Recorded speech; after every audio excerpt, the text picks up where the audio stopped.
The Gonzaga Prep football team went to the state championship game my sophomore year in 1977. We lost. Heartbreakingly. But somehow that was not the worst part of my night. After the game, my parents thought I was riding to the after party with someone else, and that someone else thought I was with my parents. So there I was, alone at the Kingdom, late at night, with no ride, no money, and no cell phone. Not that anybody had a cell phone in 1977, but still, I wandered the parking lot trying not to panic. Every shadow looked dangerous. I was certain I was moments away from becoming a cautionary tale. Then I saw the team bus still sitting there. I walked up to the driver and asked, "Are you taking the team to the after party?" "No." And instead of saying, "Could I ride anyway?" or "I've been abandoned," I simply slunk away while the football players boarded the bus and drove off into the night.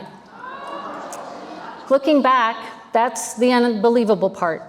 Not that I got stranded with no money, not that I was wandering around downtown Seattle after midnight. The unbelievable part is that it never occurred to me to ask an upperclassman for help because I was too intimidated. That's how uncertain high school can feel. Eventually, I found a phone booth, a real one, with a folding door like Superman used, but I didn't have a dime. So I had to ask a passing bum for one.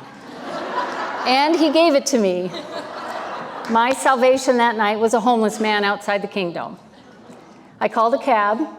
When the driver arrived, I asked if he knew where Gonzaga Prep's after party was. He said, "What's Gonzaga Prep?" Fair question. Through luck and vague instructions, we eventually found it.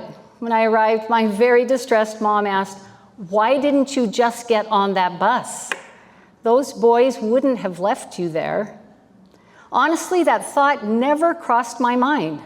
I would rather wander Seattle asking for money from strangers than risk that embarrassment. That is adolescence. You think everybody is watching you. You worry about fitting in, about saying the wrong thing, about not measuring up. I certainly did. And looking back now, I think that's why high school years matter so much. Because when you're 15, 16 years old, you're still becoming.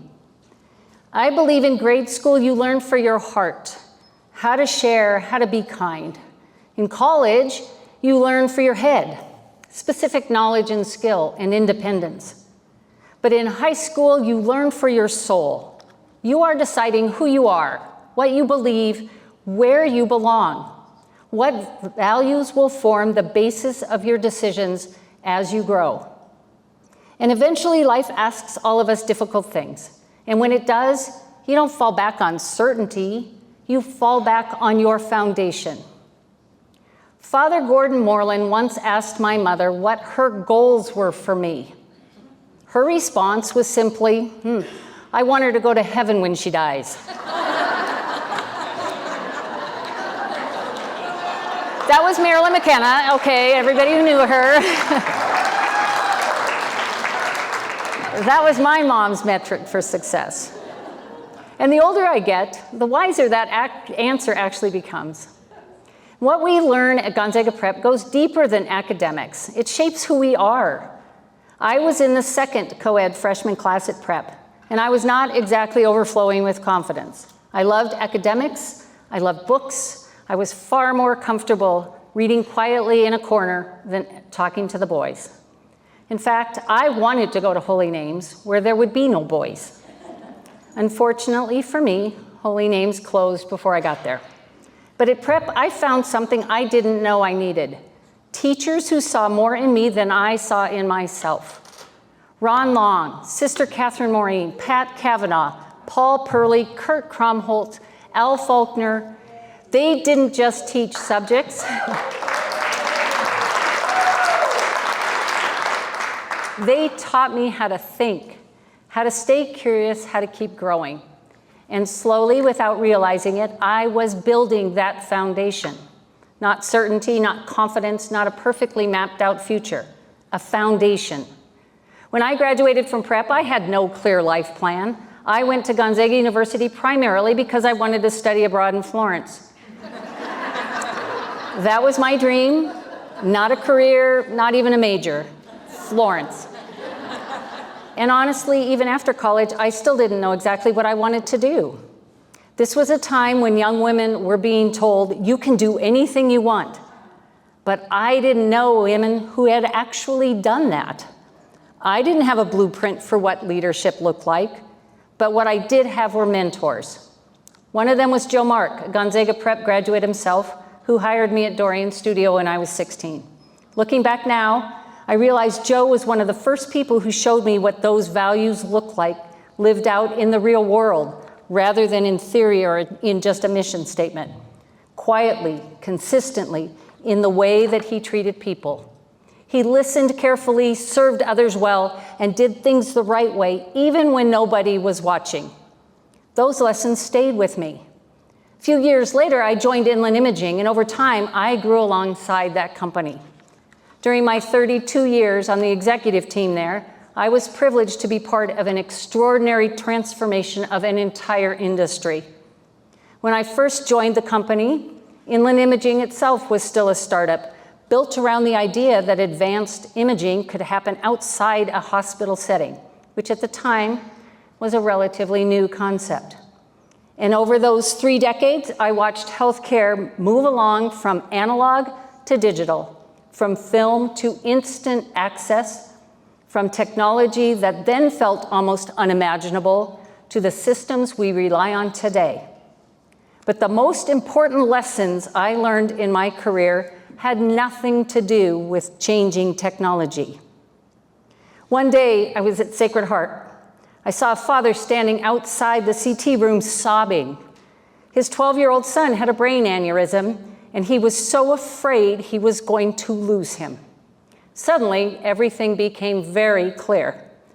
That father did not care about our org chart, or budgets, or strategic plan. He cared that someone would help his son. And in that moment, I understood something I had been learning since I had been at Prep.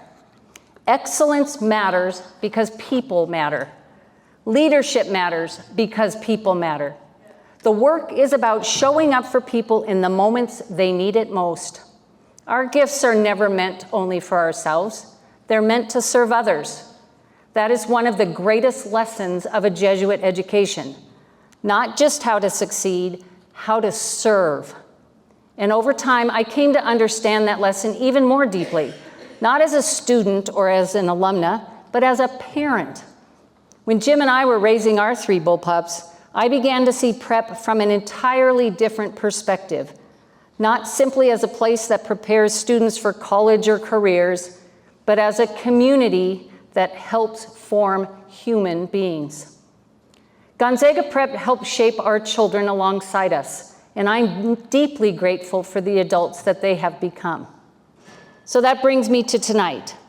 Because when I think about 50 years of coeducation, I think about generations of young women arriving here still becoming, some confident, some uncertain, some quietly wondering if they belong. And I think about the young women who will stand on this stage after me tonight, thoughtful, compassionate, so accomplished, leading in ways we could barely imagine in 1980. That kind of growth happens slowly. And eventually the values leave this campus and enter the world. They show up in hospitals, in boardrooms, in classrooms, in communities, in the quiet decisions people make when nobody is watching.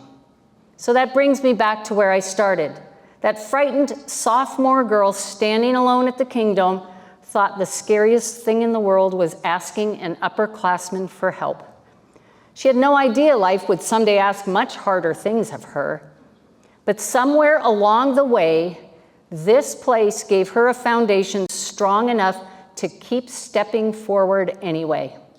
And maybe that's ultimately the gift of Gonzaga Prep. You don't need to have your whole life figured out at 17. You simply need that foundation strong enough to keep becoming. And it turns out my mother was right. wanting your child to go to heaven someday is actually a pretty good definition of success.